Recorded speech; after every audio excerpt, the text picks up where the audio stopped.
again, like I said, you played for the University of North Carolina from 1990 to 1993, second team All ACC. You were a good ball player.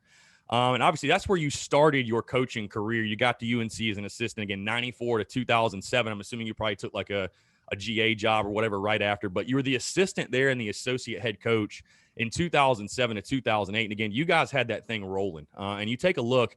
I'm curious, what made you want to make the jump from UNC, again, obviously your alma mater, to South Carolina? I'm sure Ray Tanner was a guy that you had a relationship with. I mean, Coach Tanner, everybody in the game of baseball knows Coach Tanner in some capacity. I'm sure you probably faced him a couple of times, went up against him. But what made you eventually make that decision to jump from Chapel Hill to Columbia? Well, it's kind of a crazy story.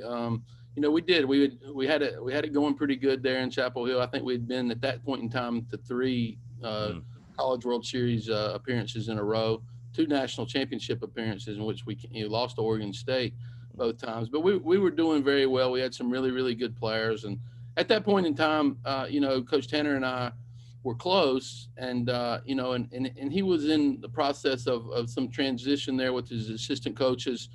Coach Toman, who had been with him for forever, had just accepted a job at Liberty. And in the following year, Coach Toman, Monty Lee got the job at the College of Charleston. It actually happened two times. He asked me to come down at one point in time after Coach Toman had left to Liberty. And at that point in time in my life, there was no one I respected in the game more than Coach Tanner. And a lot of people lose sight of this too, as my wife was born and raised in Columbia, South Carolina, and been a Gamecock her whole life. So, but that first year, my son wasn't quite done with his chemotherapy. He wasn't quite done with his treatment because he was diagnosed with cancer at an early age. And I just didn't feel like it was the appropriate time to move him from his doctors, his nurses, his care that he was receiving in Chapel Hill. So we stayed. Told him I couldn't quite do it that go around, and honestly I didn't think it would ever come back around. We maintained a great relationship with Coach Tanner, but the next year, Monty got a heck of an opportunity at his alma mater, and the job opened up again. And I still remember to this day, Coach Tanner picking up the phone and calling me after that happened and asked me, "Hey, who you think would be good to take Monty's place?" And I said, "Well, years passed. What about me?" And that changed the dynamic of the conversation. Yeah, like I said, you guys had it rolling at UNC because I think back, I mean, South Carolina, obviously, what they were doing under Coach Tanner, I mean, there weren't many programs at that point for sure that were having more success than South Carolina. But North Carolina certainly, again, like you said, was up there with the back-to-back finals appearances. And obviously you guys ran into a really tough Oregon State group that got you twice. But what was it when you came in? Obviously, again, the state of the program was pretty good, I would say.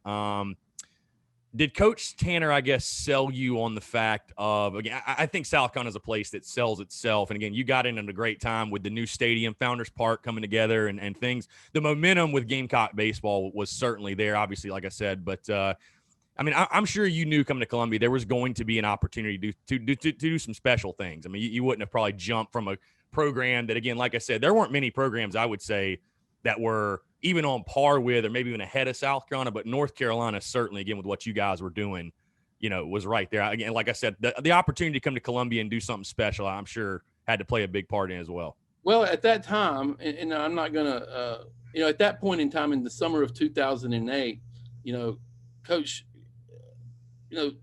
at South Carolina, obviously, getting to the College World Series is the end all be all. That's where you're expected to be. At that point in time in the summer of 2008, Coach Tanner had a tough stretch of we lost some super regional appearances. I don't think at that point in time he had been to the College World Series in 6 years.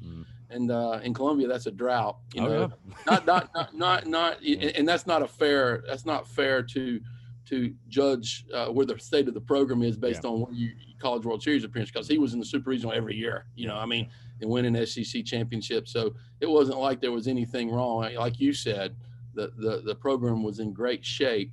Coach Tanner we played each other in the Super Regional in 2007. The Gamecocks came to Chapel Hill while I was still up there, and we had a few conversations there about our program at North Carolina, his program, and Coach Tanner was like he was like a father and a brother all rolled into one to me. And through our entire time when the conversations really got heated up from that point forward. And so it was certainly interesting. At the end of the day, what made me decide to come to Columbia was family. I wanted Reese's grandparents to be able to spend time with him. I love my alma mater. I love the University of North Carolina from the bottom of my heart. But at that point in time, Reese had cancer. We didn't know his future, and I wanted him to be around his mom, his grandparents, his grandmom, his granddad, his great grandparents as much as possible. Because at that point in time, we were taking it a day at a time, and it just felt right for family to make the call then.